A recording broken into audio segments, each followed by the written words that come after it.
Hello అండి. అందరూ ఎలా ఉన్నారు? Welcome to my channel chia seeds pudding అండి. ఇది ఎలా తయారు చేసుకోవాలో చూద్దామా?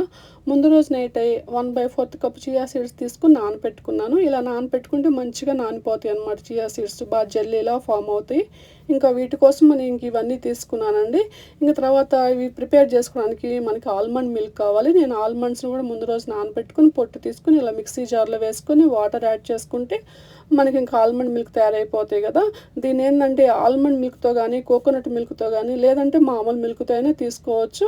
నేను ఆల్మండ్ మిల్క్ తీసుకున్నాను. ఇంకా దీంట్లో మనం ముందు రోజు నానబెట్టి పెట్టుకున్నాంగా చియా సీడ్స్‌ని ఇంకా అది యాడ్ చేసుకోవాలి. ఇది ఒక 4 పీపుల్‌కొస్తదండి. ఇంక నేను అలా తీసుకున్నాను. ఇంకా వీటిని మంచిగా కలుపుకోవాలి. ఇది బ్రేక్‌ఫాస్ట్ ఐటెమ్‌గా చాలా బావుంటదండి. మనకి ఎక్కువ సేపు ఆకలి కూడా వేయదనమాట. బ్రేక్‌ఫాస్ట్‌గా తీసుకోవచ్చు, లేదంటే స్నాక్‌గా కూడా తీసుకోవచ్చు. ఇంక తర్వాత దీంట్లో నేను షుగర్ కోసం అని చెప్పేసి, తీపి కోసమని హనీ తీసుకున్నాను. నేను 1 టీ స్పూన్ హనీ తీసుకున్నాను. మీకు ఇంకా మోర్ షుగర్ కావాలంటే ఇంకా మోర్ హనీ తీసుకోవచ్చు. నేను 1 పించు సిన్నమన్ పౌడర్ యాడ్ చేసుకున్నాను. సిన్నమన్ పౌడర్ మంచి ఫ్లేవర్ కోసం అలా యాడ్ చేసుకున్నాను.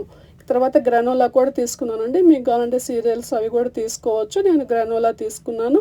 ఇంకా అవి యాడ్ చేసుకొని ఒకసారి మంచిగా కలుపుకోవాలి. వీటికి మెయిన్ ఇంపార్టెంట్ ఫ్రూట్స్ కదండీ! నేను ఈ ఫ్రూట్స్ తీసుకున్నాను. బనానా తీసుకున్నాను, యాపిల్ తీసుకున్నాను, గ్రేప్స్ తీసుకున్నాను. మీకు ఏవి అవైలబుల్‌గా ఉంటే అవి తీసుకోవచ్చనమాట. ఏ ఫ్రూట్ అయినా తీసుకోవచ్చు దీంట్లోకి.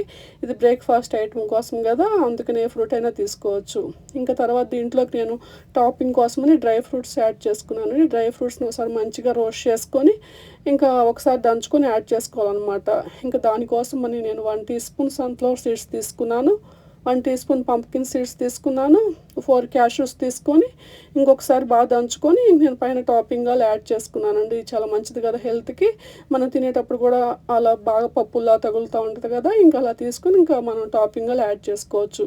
ఇది చాలా హెల్త్‌కి చాలా మంచిదండి. మంచి ఫైబర్ ఉంటది. హార్ట్‌కి గానీ, బ్రెయిన్‌కి గానీ ఒమేగా 3 ఫ్యాటీ యాసిడ్స్ చాలా ఎక్కువ ఉంటాయన్నమాట. ఫుల్ ఆఫ్ యాంటీ ఆక్సిడెంట్స్ ఉంటాయి. డైజెస్టివ్ హెల్త్‌కి కూడా చాలా మంచిది. మనం దీన్ని చల్లగా కూడా తీసుకోవచ్చు ఫ్రిడ్జ్‌లో పెట్టుకొని, లేదంటే డైరెక్ట్‌గా కూడా తీసుకోవచ్చనమాట. నచ్చిందా మీకు నా పుడ్డింగు? మీకు గనక నచ్చినట్టయితే నా వీడియోని ఒక లైక్ చేసి సబ్స్క్రైబ్ చేసుకోండి. Thanks for watching.